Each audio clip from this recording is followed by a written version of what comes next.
जय परमेश्वर देवता लोगों, जय परमेश्वर। यह है साध अनूपदास जी महाराज की ओरिजिनल किताब जगदीत कारणी। यह जगदीत कारणी जिसको श्री अनूपदास पुंटिम पे चावनी हरमपुरा में साहब के प्रसिद्ध थे। तारीख 17 अप्रैल सन 1909 जावसाज बुद्धि 12/1962। भाइयों, ये पूरे विश्व को बचाने की बात है, परमेश्वर के लेके लिखी गई है, यानी ये परमेश्वर की ही किताब है। महाराज अनूपदास जी महाराज ने परमेश्वर के लेके लिखी है, परमेश्वर को साक्षी मानकर लिखी है, परमेश्वर के बगीचे को बचाने के लिए लिखी है। और अगर कोई बंदा इस किताब को नहीं मानता है तो वो भी काफिर ही समझा जाता है। जैसे मुसलमान भाई कहते हैं कि कुरान नहीं मानता है, अल्लाह की बात नहीं मानता है, तो भाइयों परमेश्वर भी इस सृष्टि का रचयिता है। नाम भले अलग अलग हो सकते हैं, अल्लाह हो या परमेश्वर, बाकी सृष्टि रचयिता तो परमेश्वर है, सृष्टि रचयिता अल्लाह भी हो सकता है।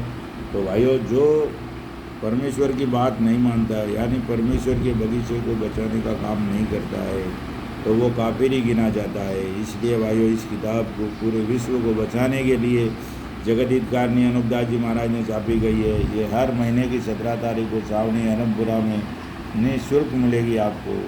इसके संपर्क के लिए भाइयों 8905653801 हर महीने की 17 तारीख को सावनी हरमपुरा में निःशुल्क मिलेगी।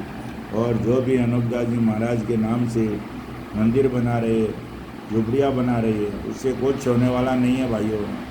सिर्फ और सिर्फ ये किताब जगदीत कारणी की कलमों को पढ़ करके बंदोबस्त करो तो दुनिया में अमन शांति कायम होगी। जो ये किताब नहीं पढ़ता है वो परमेश्वर का भी गुनहगार है। जो इस किताब के लिखे मौजूद किताब को पढ़ करके इंसाफ नहीं करता है तो वो भी मालिक का गुनहगार है। भाइयों, ये किताब जगदीत कारणी पूरे जगत भलाई के लिए लिखी गई है। ये पूरे विश्व में सौदागर बनिए बेईमान लंका के ढेड़ों के राक्षसी पाप की मिटाने के बारे में ये लिखी गई है। आज दुनिया में दुख हो रहा है, हम परमेश्वर को दोषी ठहरा रहे हैं कि ये परमेश्वर के सिवा ऐसा कौन कर सकता है, मगर परमेश्वर किसी को किसी प्रकार का दुख नहीं देता। भाइयों, दुख देने वाला हिंदुस्तान का सौदागर बनिया बेईमान लंका का ढेड़े, क्योंकि वो राक्षसी पाप करता है। रावण को भी उन्होंने मराया, कंस को भी उन्होंने मराया, कारून को भी उन्होंने मराया, हन्नाकश्यप को भी उन्होंने मराया। तो भाइयों, ये पाप सिखा सिखा करके सबको मरा दिया। अब खुद अपना फैक्ट्री खुद चला रहे, जिसको दुनिया सुरग नरक बोलती है, वो हिंदुस्तान के सौदागर बनियों के पाप करने की जगह है। वहाँ पे इनके पाप की फैक्ट्री चलती है, जब दुनिया में आके पाप सबको लगता है। इसलिए भाइयों, ये किताब जगदीत कारणी उसका सबूत है और अनूपदास जी महाराज सस्मदीप गवाह है। तो ये किताब जगदीत कारणी एक बार ज़रूर पढ़िए और पढ़ कर के इस बुराई को मिटाने के लिए मददगार बनिए। भाइयों, कमर हिम्मत की बांध कर, जब तक ये कलयुग नहीं मिटेगा, ये कलयुग नहीं कल्लू काल है, ये हिंदुस्तान के सौदागर बनियों के घर का राक्षसी पाप है। भाइयों, जब तक ये पाप का खात्मा नहीं होगा, आगे आगे भी पूरी दुनिया ने मिलकर पाप को छोड़ाया था। रावण का पाप इंद्रजाल था, हन्नाकश्यप का पाप राक्षसी पाप था, कंस का पाप जादूशाला था और कारून बादशाह का पाप काफिर विद्या था। और आज जो चल रहा है ये कलयुग नहीं कल्लू काल है। ये हिंदुस्तान के सौदागर बनिए बेईमान लंका के ढेड़ों के घर का राक्षसी पाप है। जब तक इस राक्षसी पाप का खात्मा नहीं होगा भाइयों, दुनिया में कभी अमन शांति नहीं होगी, कभी नहीं होगी, क्योंकि ये राक्षसी पाप करते और राक्षसी पाप में वो ताकत है जो चाहे वही कर सकता है।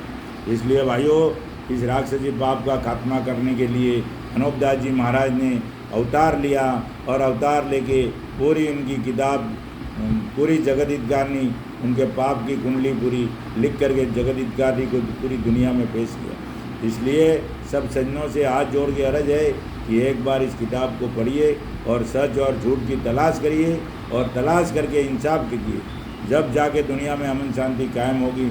जब तक हिंदुस्तान के सौदागर बनिए बेईमान लंका के ढेड़ों का खात्मा नहीं होगा, जब तक कुछ नहीं होगा।